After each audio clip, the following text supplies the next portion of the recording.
Javier es licenciado en Teología por el ex ICEDET en Buenos Aires, docente de Educación Media en Uruguay. Actualmente se desempeña como secretario teológico del Centro Emanuel, coordinando el área de ecoteología. Cuando nos invitaron a participar de este panel sobre ecoteología, aparecieron tres palabras que resumen muy bien nuestro caminar. Débora Ciriliano nos había hablado sobre este encuentro como una oportunidad para compartir diálogos, experiencias y aprendizajes, y nos sentimos identificados con eso. En lo personal, me gusta imaginar la trayectoria del Centro Emanuel como una caminata por el monte. En cierto sentido, se parece mucho también a un peregrinaje. Esa caminata por el monte es además una invitación al despertar de los sentidos. De forma sintética, podríamos decir que el Centro Emanuel surge hace unos 60 años, 61 este año, como un centro ecuménico para retiros espirituales. De a poco se fue convirtiendo también en un espacio de referencia para la formación teológica y para la educación popular.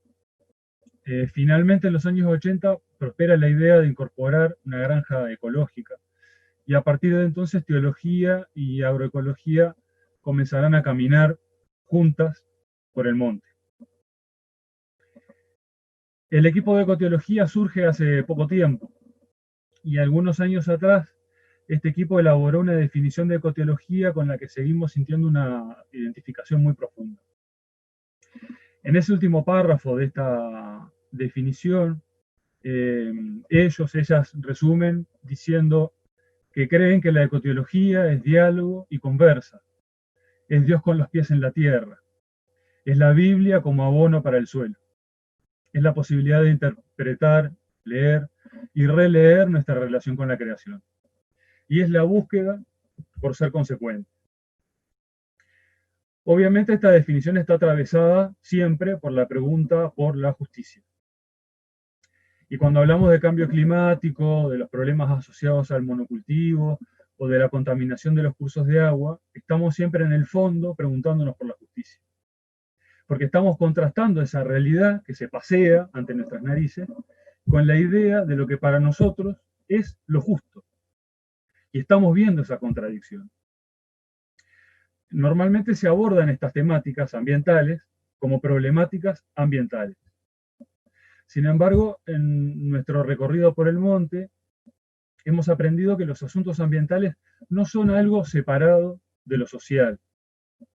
No solo es el río el que se contamina, hay quienes beben de esa agua. Pero además, hemos aprendido que las problemáticas ambientales, cuando golpean el tejido social, no pegan de la misma manera en todas partes. Porque existe una relación estrecha entre la violencia que se ejerce sobre la creación y la violencia que se vive a nivel social. Por eso es que nosotros elegimos hablar de ecoteología como un compromiso con una justicia socioambiental. Lo social y lo ambiental como parte de una misma cosa. Y para ilustrar eso, se nos podrían ocurrir muchos ejemplos. Me voy a quedar con dos. Uno tomado de los textos bíblicos y otro un ejemplo de pura actualidad. Bueno, sabemos aquí en Uruguay y seguramente también en Argentina y Paraguay que el uso de fertilizantes de síntesis química está entre las causas que han llevado a la contaminación de los cursos de agua. En un Uruguay que se jactaba de ser un país natural, el problema se volvió un tema de agenda pública cuando las playas y cuando las plantas potabilizadoras empezaron a ser invadidas por manchas verdosas. Lo que a la distancia parecía solo una mancha en el agua, ha demostrado contener una toxina que puede causar alergias cutáneas, respiratorias, cuadros intestinales. Los científicos anuncian que se trata de cianobacterias, organismos que viven naturalmente en el agua, pero que se reproducen exponencialmente cuando aumentan la temperatura y los nutrientes. Justamente esos nutrientes son los que escurren de los cultivos con exceso de fertilizantes, pero también de los tambos, del feedlot, de las aguas hervidas, de pueblos y de ciudades. Entonces, cada verano, la eutrofización en los cursos de agua y en los embalses no solo encarecen los procesos de potabilización, sino que además afean un destino turístico. Ese problema afecta especialmente a las personas que no tienen acceso a otras fuentes de agua potable, a quienes no tienen los recursos para comprar agua embotellada o un filtro doméstico, y a quienes concurren a las playas urbanas o arroyos en lugar de ir a piscinas, en clubes y en hoteles. Algo similar ocurre con las llamadas escuelas fumigadas o con los barrios construidos sobre tierras que están contaminadas. ¿Quiénes sufren primero el problema? Son los hijos de tamberos y de tamberas, de peones y de pequeños productores que van a la escuela rural. Son las niñas y los niños de los barrios periféricos a donde nadie quiere ir. Los realojados de los barrios marginados, construidos sobre tierras contaminadas con plomo. Son ellos los que tendrán plombemia, enfermedades respiratorias, alergias inexplicables, enfermedades oncológicas con costos que no van a poder afrontar. Ahí la crisis ambiental se vincula con lo social. En la Biblia también aparecen algunas situaciones en las que lo social y lo ambiental están entrelazados. Un ejemplo está en Segunda Reyes, en el capítulo 6, que aparece una situación que es perturbadora y quizá una de las más duras con las que pueda toparse la experiencia humana. Y digo aún más dura para las personas que han tenido hoy la gracia de ser padres y madres, porque es una experiencia en Segunda Reyes que nos interpela en nuestra paternidad y maternidad. Lo resumo. El rey de Siria sitia la ciudad de Samaria y tras semanas de bloqueo los recursos empiezan a escasear. En esa época era una práctica militar frecuente el sitio de las ciudades amuralladas porque era una estrategia para obligar a una rendición. Una ciudad bien defendida puede resistir, pero si se arrasan los campos circundantes, si se corta el flujo de alimentos, si se corta el abastecimiento de agua, la desesperación de toda la población puede cambiar las cosas. Porque el hambre, es un poderoso tormento. En este relato aparecen dos mujeres que encarnan lo más agónico de la situación. Desgarradas por la carestía, ellas acuerdan matar al hijo de una para devorarlo y sobrevivir. La segunda debe luego ofrecer a su hijo para cocinarlo, pero él lo esconde. Entonces el dolor del duelo se mezcla con el dolor del hambre y el ultraje por el pacto incumplido. Trae acá a tu hijo para que lo comamos, dice una. La primera mujer reclama su derecho ante el rey, pero éste, en lugar de asumir una actitud de responsabilidad, rasga sus vestiduras y culpabiliza al profeta Eliseo por la situación. En esta oportunidad, las ambiciones desataron un clima de guerra que tiene un impacto ambiental incuestionable. Ya sabemos que los enfrentamientos bélicos han dejado siempre un terrible saldo ecológico. Ahora bien, ¿quiénes son las personas afectadas, en primer lugar, por esta crisis? ¿Cuáles son los cuerpos que caen primero en la trinchera del hambre y de la carestía? El sitio de la ciudad, la falta de recursos y la política de tierra arrasada no afectan por igual a todos. El rey se pasea por la ciudad y tiene vestiduras para rasgar, mientras dos mujeres desgarran la carne de sus hijos para no morir. ¿Dónde están los principales de la ciudad, los comerciantes, los jefes militares, los líderes religiosos? ¿Dónde está la corte del rey? Seguramente no han devorado a sus hijos. Seguro todavía tienen algo en la reserva, hay algo en el granero que les queda. La crisis ambiental es muy respetuosa de las diferencias sociales y golpea primero a los que menos tienen. Con esta reflexión lo que quiero decir es que cuando hablamos de problemáticas ambientales, debemos recordar que el impacto de nuestras prácticas sobre el cuerpo de la creación no afecta de forma equitativa a todas las personas. Además, puede ocurrir que cuando las personas más vulneradas hacen oír su clamor, los poderosos se rasgan las vestiduras y desvían su responsabilidad en la crisis. Por eso es que debemos hablar de problemáticas socioambientales, porque el cuerpo social y el cuerpo de la creación no se pueden disociar.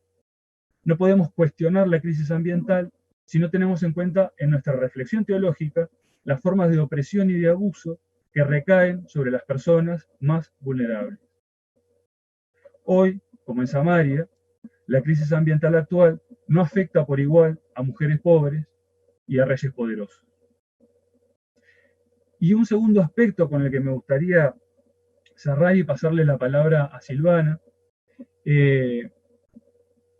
retoma la idea de caminar por el monte. Decíamos que caminar por el monte no solamente es una metáfora, también es un ejercicio al que estamos invitados. A través de talleres y campamentos, en las charlas con familias de productores, en las visitas, en las sobremesas, siempre aflora la sensibilidad como una fuerza que envuelve y que enriquece nuestra espiritualidad. En nuestras experiencias, jugar con barro, acostarnos a la sombra de las acacias, cocinar juntos, oler la tierra mojada, son pequeños rituales en los que encontramos una conexión con la creación. Esa contemplación de la naturaleza nos permite construir una espiritualidad ligada a la creación. Contemplar nos permite reconocer que cada actividad vital está relacionada con la tierra y que ayuda a generar un sentimiento en nosotros, un sentimiento de gratitud, que nos hace sentir responsables, copartícipes. Pero esto no lo inventamos nosotros. Esto lo redescubrimos en ese diálogo constante entre nuestras experiencias y las tradiciones que el cristianismo ha alimentado. En los Salmos, en el Antiguo y en el Nuevo Testamento está esta imagen de personas, hombres y mujeres, que se sienten maravilladas frente a esa creación y de la que se sienten parte. ¿Cómo no amar, cómo no abrazar una creación en la que Dios nos abriga y nos alimenta? ¿Cómo no amar ese delicado equilibrio? Esto es algo de lo que también nos hablan las familias que han iniciado esa transición hacia la agroecología. Hay un productor de la zona de Colonia Valdense que nos contaba, es un productor hortícola, que nos decía que esta forma de producir desde una perspectiva agroecológica para él lo lleva a generar un nuevo vínculo, un vínculo diferente con la tierra. Un vínculo en el que él siente la responsabilidad de visitar su campo todos los días, de acercarse a las plantas, de conocerlas de cerca. Ir todos los días a ver la tierra y las plantas. Ir a ver la tierra y las plantas con sus hijas, en la certeza de que ellas no corren ningún riesgo, porque no hay químicos que puedan afectarlas. Construir un nuevo vínculo como familia con esa tierra. Para cerrar y para darle el paso a Silvana, quería leerles un fragmento cortito de un cuento de un escritor uruguayo, Juan José Morosoli, que describe de una forma campechana esta actitud tan sencilla y sublime de estar en y con la naturaleza. El cuento se llama Andrada. Dice así: el viejo Andrada el domingo era un cuerpo muerto. Se entiende que era un cuerpo muerto para el trabajo. El domingo, decía él, voy a ir a visitar el monte. Iba a visitar el monte, como otros iban a visitar a un pariente o a un amigo. Podía ir a la feria o podía ir también a misa, pero no. Andrada iba al monte, a visitar el monte, a quedarse vaciado por las horas que hacían dar vuelta la sombra sobre los troncos, mientras la brisa rosadora de hojas movía las copas unánimes y los ojos se le iban poniendo pesados de mirar contra el cielo el vuelo de los bichitos.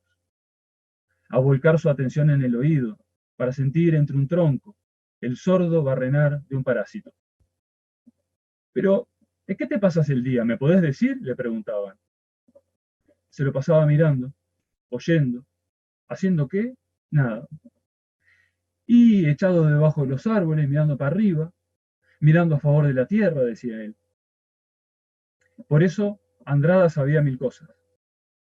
Sabía cómo algunas clases de hongos nacían de noche y morían de día, cómo estaban algunas matas llenas de telitas, cómo el agujerito sangrante de savia de un tronco de sauce criollo sería pronto una esponja de madera con una colonia destructora dentro. El monte parecía esperarlo. Parecía dejar toda vida urgente y egoísta para quedarse escuchando cómo Andrada iba y venía despacio, juntando leña para el fueguito del puchero, alisando varas de junco para hacer asientos de silla. Andrada gustaba también quedarse extendido, haciendo espalda en los troncos, o tirarse en el campo de gramillas trenzadas y duras, con el sombrero en los ojos, los brazos extendidos, estaqueado al sol, que le derramaba una líquida sensación de plenitud. Andrada y el monte se entendían en silencio. En el silencio hablaban solos. Juan José Morosoli, 1937. Gracias.